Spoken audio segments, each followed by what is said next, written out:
In just the past 24 hours, the situation in Syria has unraveled. In an astounding turn, the Syrian Democratic Forces, who were allied with the U.S. in the fight against ISIS until just over a week ago, now have a deal with the Syrian government, a former enemy and an ally of Russia. This new alliance happened after President Trump ordered U.S. troops out of northern Syria, and Turkey swiftly moved in to attack the Kurds, their longtime enemy. Meantime, what the White House said was only going to be 50 to 100 special forces pulling out of northern Syria has now turned into a full withdrawal of the 1,000 or so service members who are participating in what, by almost all accounts, was a successful and low-risk operation to keep ISIS at bay. This withdrawal has halted the fight against ISIS. It's essentially wiped out the progress that American and Kurdish forces had made. We have our senior international correspondent, Nick Payton-Walsh, who is in Erbil, Iraq. And Nick, you've witnessed this. You were just in northern Syria. Tell us what happened. It's been a startling 36 hours. The key thing to take away is how this has damaged US standing in the region and potentially set the ISIS fight against ISIS back by 4, maybe 5 years if it continues at this rate. In the last 36 hours, we, at the beginning of that time, thought we were heading on a simple drive to the town of Kobani, near where there are a number of US troops stationed, but things deteriorated incredibly rapidly to the point where today we left Syria in something of a hurry. Here's what we saw.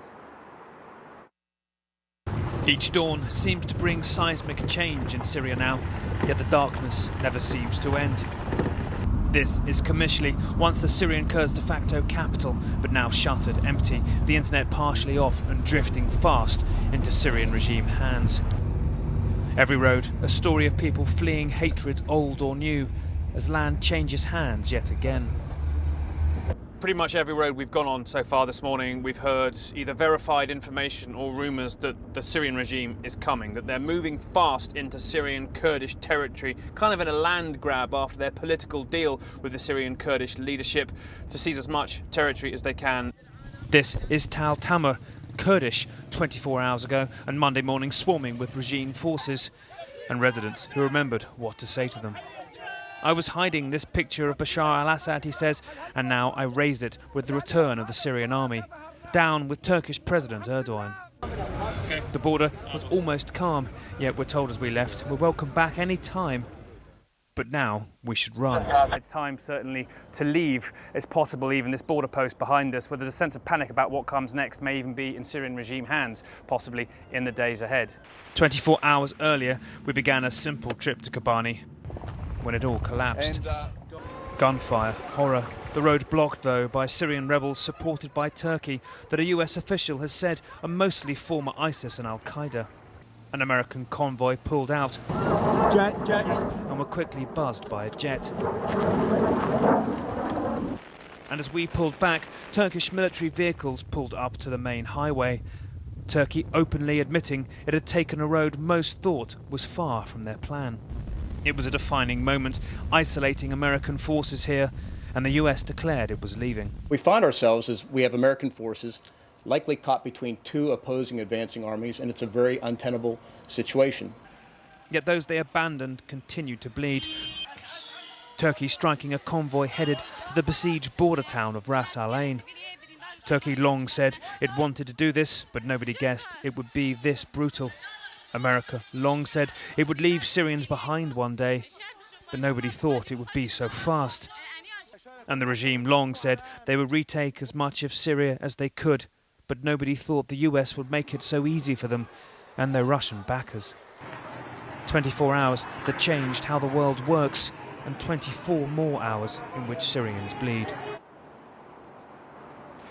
Remember, this all started with Donald Trump seemingly giving a bit of a green light to the Turkish moves back on Sunday. It's unravelled so quickly to the point now where the US, frankly, is no longer a player in what's happening in Syria. Yes, it could possibly punish Turkey through heavy sanctions, but Turkey seems so utterly focused on prosecuting this particular campaign here. They have released a lot of Syrian rebels who the US say are mostly extremists. One US official I spoke to, former ISIS and Al-Qaeda, and now it's the Russians and the regime moving towards those forces. It's unlikely they'll get into heavy clashes because their leaders seem to be reasonably able to sort things out, but it squeezes the Syrian Kurds potentially further, puts way more people on the move. And bear in mind here, we have a whole new chapter and potentially Turkish Syrian rebels on the ground who are just far too close to ISIS to even be considered people who could take them on. ISIS are going to benefit out of this. Back to you. Nick Payton-Walsh, thank you for that report from inside northern Syria. I want to discuss this now with Gail Zamak-Lamon. She's contributing editor for Atlantic Media's Defense One. Gail, thanks for joining us. Thank you. So you've been to Syria 6 times in the last 2 years. You know, you have a lot of sources there. You know a lot of people there. What are they telling you? There's a lot of concern. There is a great deal of fear. There is a lot of uncertainty about what comes next. These are the folks who fought alongside the United States in the fight against ISIS. More than 10,000 of them were killed as the ground force, while the U.S. really supported from the air and also with advisory capacity. And the question now is what comes next. I think that is on everybody's mind. You know, Brianna, the question of and then what has hung over U.S. policy in Syria for almost a decade now. And this latest turn is really how do we staunch a catastrophe that is really very much moving quickly and affecting moms, affecting dads, affecting people who had really enjoyed a very fragile but very real stability until last week. President Trump has made this fight, and as he calls it, the defeat of ISIS, one of his success stories this year. Let's listen to some of what he said. We have liberated virtually all of the territory from the grip of these bloodthirsty monsters. This was on election night. Everything read as ISIS. When I took it over, it was a mess. Now, on the bottom, that's the exact same. There is no red. We have decimated ISIS. We've captured, we defeated this group, 100% of the caliphate. We took care of ISIS. We captured 100%. We have totally defeated the ISIS caliphate. So, I mean, you hear that now, but we just heard Nick Payton-Walsh's report that ISIS is going to benefit from this. What is this going to look like?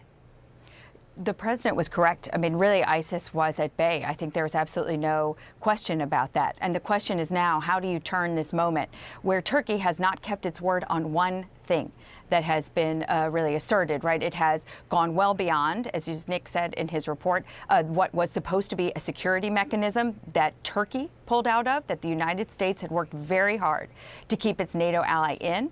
Then Turkey has shelled moms and dads in camps for the displaced or Turkish-backed forces, right?